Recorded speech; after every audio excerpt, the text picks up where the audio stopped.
o pessoal não acolheu o senhor, padre? Foi. Não acolheu Não o senhor. acolheram o padre Não acolheu o Christian senhor. Mas a gente precisa olhar para esse corte e perceber que isso não é algo difícil de acontecer.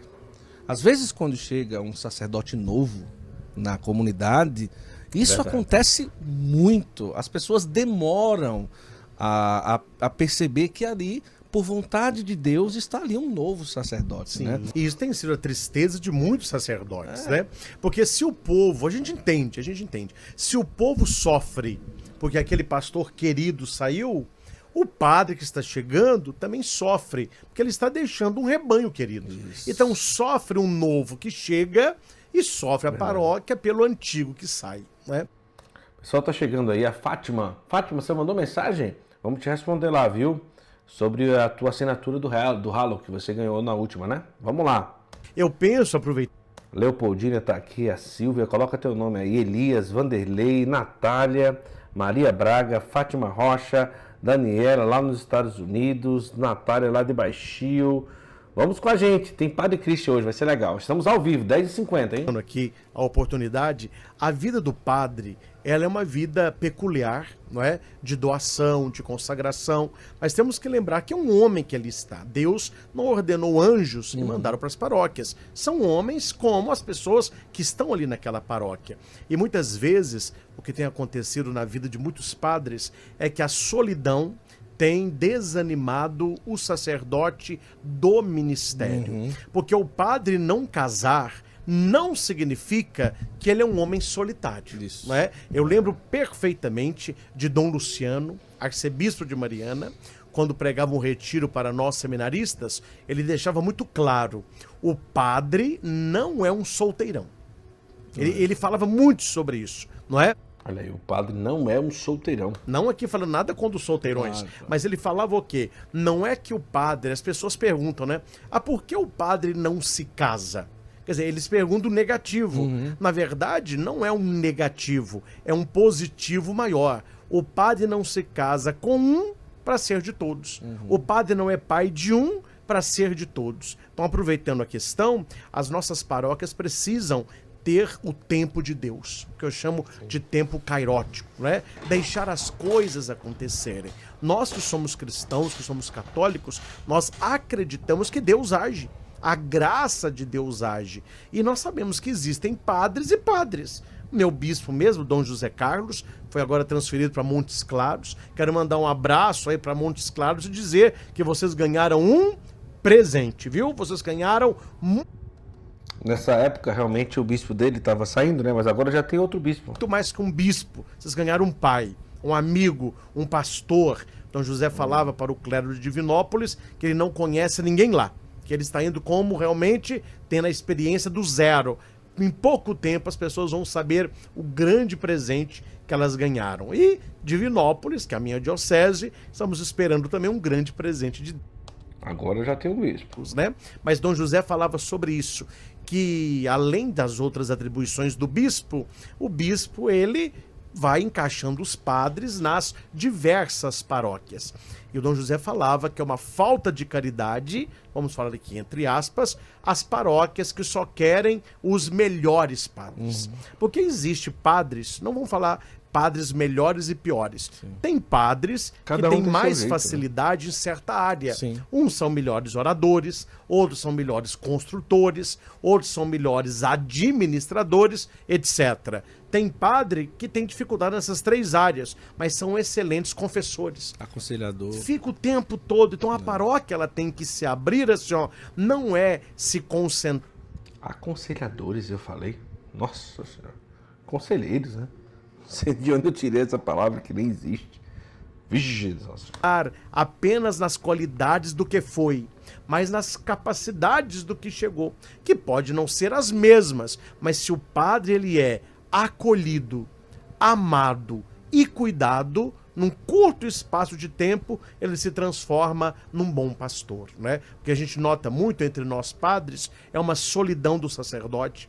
O padre vê que a paróquia não o acolheu. Claro, você não vai amar quem não conhece, mas a acolhida, ela é especial neste momento. Então, acolher o padre, saber um pouco da história dele como homem, como estudante, como seminarista, o que ele já fez para estar ali. Então penso que essa experiência, né, negativa que eu tive Nossa Senhora Aparecida em Divinópolis, para mim hoje foi positiva, porque foi através de tudo aquilo que era não, que eu comecei a pegar uns outros caminhos para que eu encontrasse os sims que Deus tinha para mim. Sim. Mas eu penso que o trabalho já não é fácil quando o padre é bem acolhido. Aí se torna mais difícil quando ele sente aí uma rejeição. Desde padre muito jovem, eu sempre tive uma preocupação com família e criança. Em Cabo do Cajuru, né, nós tínhamos lá infância missionária. Então nós fizemos...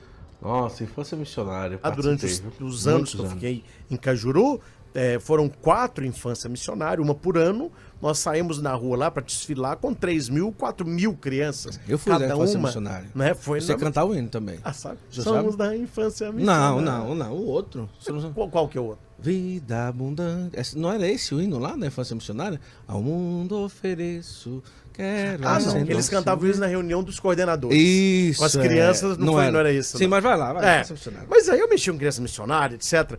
Quando eu fui para Nossa Senhora Aparecida, a missa das crianças, eu celebrava para as crianças mesmo, não é missa com criança. É missa para as crianças. Certo. Tem uma diferença aí. Aí toda missa tinha teatrinho, a igreja ficava quase a metade da igreja só de crianças. Então eu sempre tive esse olhar para as crianças. Veio a pandemia, agora você falando, foi fazendo um filme aqui, parece que eu dei uma esfriada nessa questão. Então eu fiquei mais concentrado na administração da igreja, etc.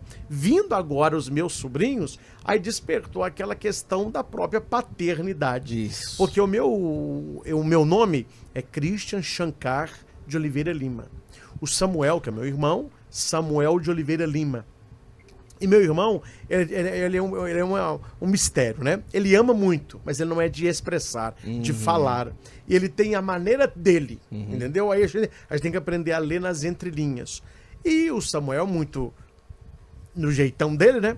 Aí falou, olha, o nosso filho, fala com a Carol lá, vai chamar Marcos Henrique. E foi o nome que ele escolheu. Eu falei, que bonito, seja qual o nome for, nós vamos amar muito.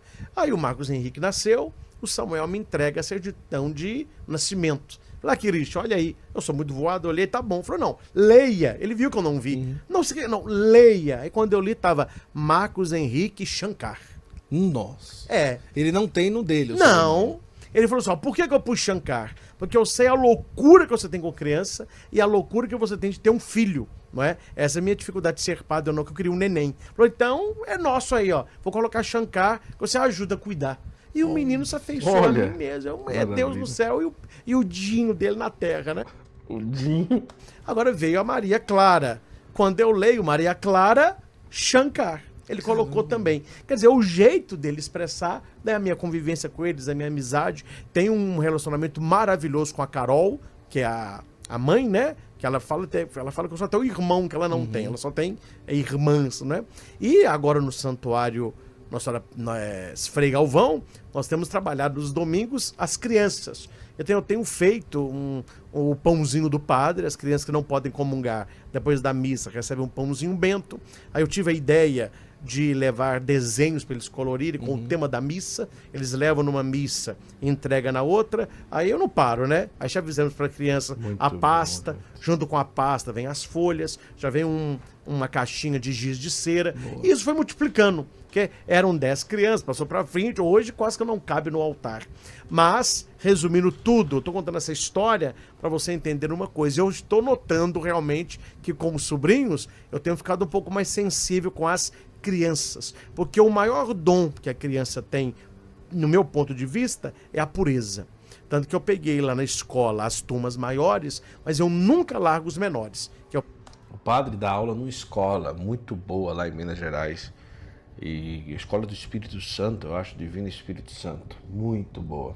É uma metodologia maravilhosa lá. Só do maternal, do primeiro, segundo e terceiro período. É a pureza de Deus ali, o olhar, o sorriso. Quer dizer, não sabem nada. Tá ali brincando, totalmente inocente, não é? Então eu penso que isso me toca muito. Porque Jesus disse, né? Se a gente não for como uma criança, a gente não entrará no reino dos céus. Então eu sinto muito, é uma coisa minha. Eu sinto muito a presença de Deus nas crianças, né? E tenho tentado aí onde a gente vai defender um pouquinho aí que a família possa segurar o máximo a pureza das crianças. Eu lembro quando eu tô falando de mim, mas olhando minhas primas. As minhas primas, né, que convivem comigo até hoje, quando elas tinham 12, 13 anos, a gente brincava. Brincava de polícia e ladrão, brincava de subir em pé de manga, lá no sítio, brincava de carrinho, elas brincavam de casinha, nesta idade. Você vê hoje uma menina de 12, 13 anos, é uma mulher. É verdade. Quer dizer, estão roubando da criança a infância, a pureza, aquilo que é o lúdico, né?